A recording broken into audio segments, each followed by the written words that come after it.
মর্মান্তিক পথ দুর্ঘটনায় মৃত্যু হলো এক যুবকের। ঘটনাটি ঘটেছে উত্তর দিনাজপুর জেলার ইসলামপুর ব্লকের আদালগঞ্জ এলাকায়। মৃত ব্যক্তির নাম মুক্তার আলম, বয়স 27।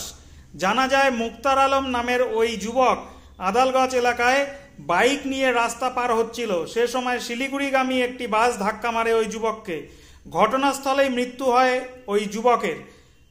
বিক্ষুব্ধ জনতা রাস্তা অবরোধ করে। প্রায় 30 মিনিট পর পুলিশি আশ্বাসে অবরোধ উঠে যায়। ঘটনাস্থলে পৌঁছয় ইসলামপুর থানার রামগঞ্জ পুলিশ ফাঁড়ির পুলিশ। ময়না তদন্তের জন্য মৃতদেহটি উদ্ধার করে ইসলামপুর মহকুমা হাসপাতালে নিয়ে আসা হয়েছে।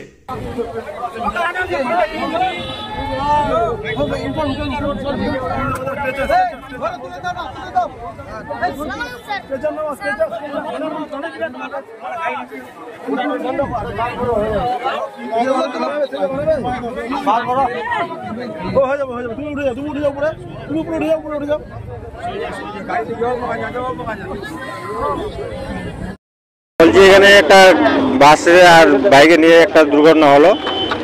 মোটামুটি 10-15 মিনিট হলো। রাস্তা দিয়ে ক্রসিং হচ্ছিল, ওই পাশে রাস্তার রোড দিয়ে কাজ চলছিল।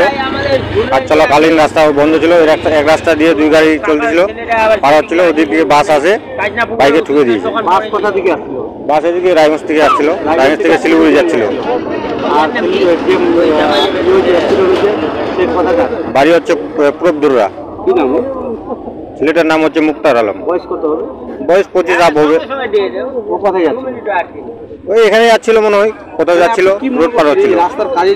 রাস্তার কাজের জন্য এরকম হলো।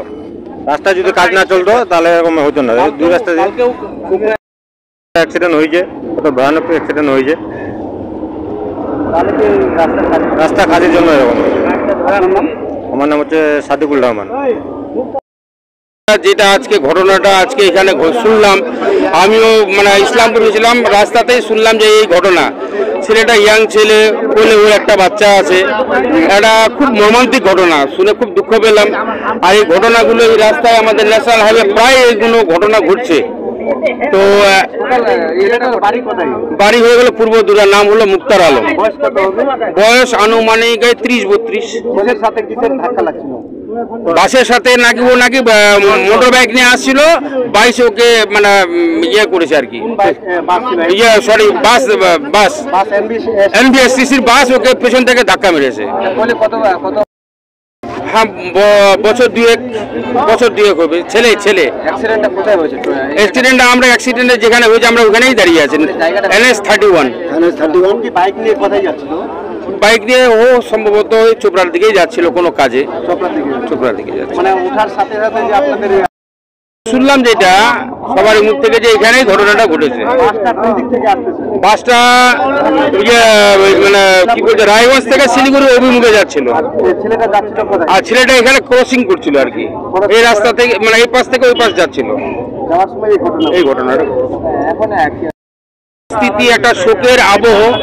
এই পরিস্থিতি আমরা বডি প্রশাসনের তরফ থেকে মর্গে নিয়ে চলে গেল, ইসলামপুর হসপিটালে নিয়ে গেল। আমরাও যাচ্ছি। আর বাসটা নাকি সেই চোপড়া থানায় আটকানো আছে। আমাকে একজন মেম্বার সাহেব ফোন করেছিলেন, তো আমরা ওইখানেই যাচ্ছি। আর আমি বলবো সবাইকে যে এই শোকের পরিস্থিতিতে আপনারা কোনো কিছু করবেন না, কোনো গণ্ডগোল করবেন না। কারণ পরিস্থিতিটা শোকের, খুব বেদনাদায়ক ব্যাপার। ছোট্ট বাচ্চা কোলে, এই পরিস্থিতিতে আমরা জায়গা মতো এই কথাটা বলবো যে এখানে যে ঘটনাটা বারবার হচ্ছে, তো এখানে প্রশাসনের তরফ থেকে কি করা যায় এটা ডেফিনেটলি আমরা বলবো। আমার নাম আব্দুল কাদের। जैसे हम उधर से आए ना, साइकिल रामगंज से लेके आ रहा था, तो गाड़ी उधर से आ रहा था कि क्या हम तो देखा नहीं गाड़ी को। आवाज बहुत जोर से हुआ था, वहाँ से हम रिटर्न आ गया। फिर यहाँ पे आके देख रहा है वो पड़ा हुआ, सब लोग आदमी लोग जमा हो गया है, भीड़ भाड़ हुआ है बहुत। नहीं, हम निकल गया था आगे, कम से कम 200 मीटर आगे, 150 मीटर आगे चला गया। वो बास के उधर चला गया था। हम सिर्फ आवाज सुना, पूरा जोर से आवाज आए हैं बाइक का। मेरा नाम जाकिर हुसैन है, घर बिहार है।